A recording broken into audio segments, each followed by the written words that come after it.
जय श्री राम दोस्तों। आज से हम शुरू करने जा रहे हैं श्रीमद् भागवत गीता।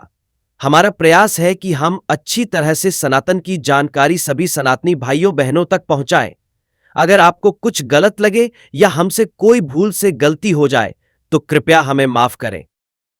अगर आप नए हैं तो हमारे इस चैनल सनातन रेडियो को जरूर सब्सक्राइब करें और सनातन का ज्ञान प्राप्त करें। अब हम आते हैं अध्याय भगवद गीता के अर्जुन विषाद योग।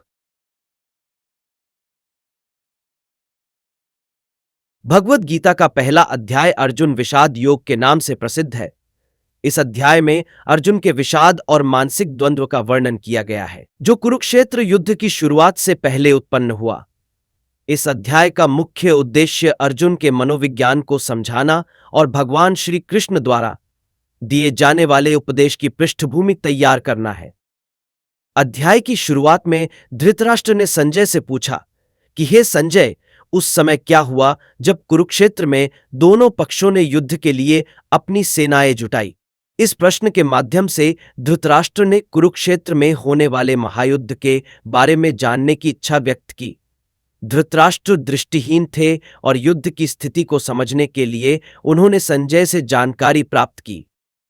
संजय ने कहा, राजन, मैं तुम्हें उस समय की घटनाएं विस्तार से बताऊंगा। इसके बाद संजय ने कुरुक्षेत्र के युद्ध भूमि का दृश्य चित्रित किया, जहां पर दोनों पक्षों की सेनाएं अपने अपने नेता के नेतृत्व में खड़ी थीं। जब अर्जुन ने अपनी गहरी मानसिक अवस्था में अपनी पूरी सेना को देखा तो वह बहुत ही परेशान हो गया।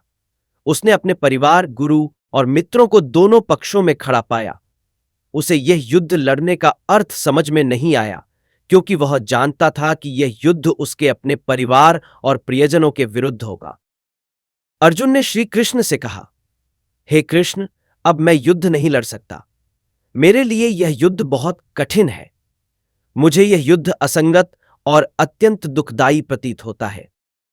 उसने अपने परिवार, गुरुओं और रिश्तेदारों को युद्ध के मैदान में देखा और उसकी भावनाएं उथल-पुथल हो गईं। उसने कहा कि युद्ध में जीतने के बाद भी यदि वे जीतते हैं तो क्या लाभ होगा, क्योंकि इसमें अपने ही रिश्तेदारों और गुरुओं की हानि होगी। अर्जुन ने श्री कृष्ण से यह भी कहा कि उसके पास कोई तर्क नहीं है कि वह युद्ध क्यों लड़े, और उसकी यह मानसिक स्थिति उसे युद्ध में भाग लेने के लिए असमर्थ बना रही थी।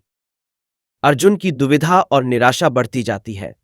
वह कहता है कि अगर वह युद्ध में भाग लेंगे तो वह अपने ही प्रियजनों की हत्या करेंगे और इसके परिणामस्वरूप उसे पाप का भागी बनना पड़ेगा।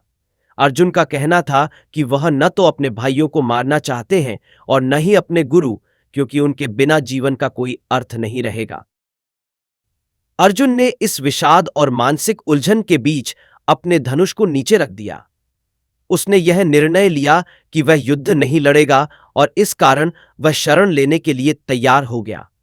उसका मन इस युद्ध में भाग लेने से मना कर रहा था और वह पूरी तरह से असमर्थ महसूस कर रहा था। अर्जुन के इस दुविधापूर्ण और विषादपूर्ण व्यवहार को देखकर भगवान श्री कृष्ण ने उसे समझाना शुरू किया।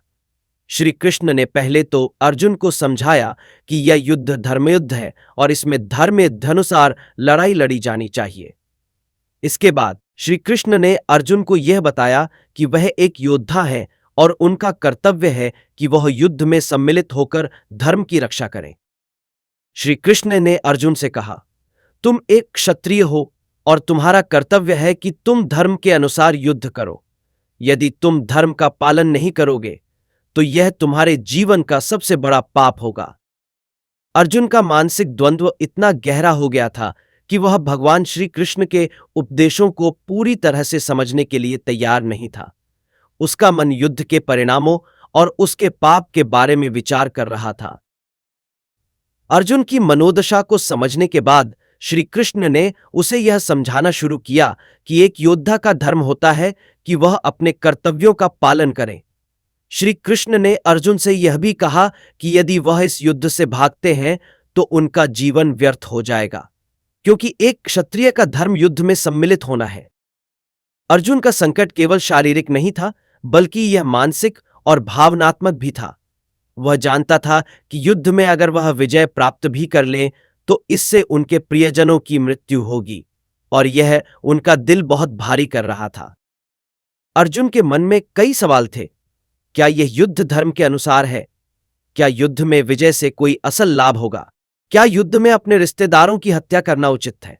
यही सब सवाल उसके दिमाग में चल रहे थे, और यही कारण था कि वह युद्ध के लिए तैयार नहीं हो पा रहा था। अर्जुन का यह विषाद उसके मनोबल को तोड़ चुका था।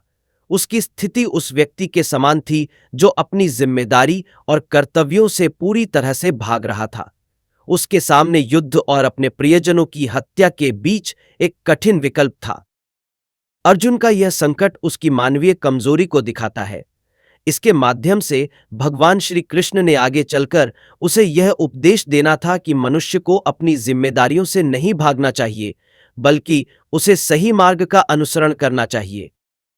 अंत में अर्जुन ने भगवान श्री कृष्ण से कहा कि वह इस युद्ध में भाग लेने के लिए मानसिक रूप से तैयार नहीं है, और उसे अपने जीवन के उद्देश्य को समझने के लिए मार्गदर्शन की आवश्यकता है। अर्जुन के मानसिक संकट और विषाद को लेकर भगवान श्री कृष्ण ने जो उपदेश दिए, वे न केवल उस समय के लिए बल्कि जीवन के किसी भी कठिन पल में मार्गदर्शन देने वाले हैं। यह अध्याय हमें यह सिखाता है कि जीवन में कभी न कभी हमें ऐसे समय का सामना करना पड़ता है जब हम अपने कर्तव्यों और निर्णयों को लेकर संकोच करते हैं। ऐसे समय में हमें अपने भीतर से साहस और सही मार्ग को पहचानने की आवश्यकता होती है। अर्जुन का मानसिक द्वंद्व और श्री कृष्ण के उपदेश यह सिद्ध करते हैं कि जीवन के संघर्षों को समझने और उनका समाधान करने के लिए हमें आंतरिक शांति और सही दृष्टिकोण की आवश्यकता होती है। यह था श्री भगवद गीता का अध्याय 1। अगर आप अध्याय 2 को जानना चाहते हैं तो जुड़े रहिए सनातन रेडियो से। कल मिलेंगे दोपहर 12 बजे अध्याय 2 के साथ। जाने से पहले कृपया सनातन रेडियो के YouTube चैनल को सब्सक्राइब कर लें। जय श्री राम।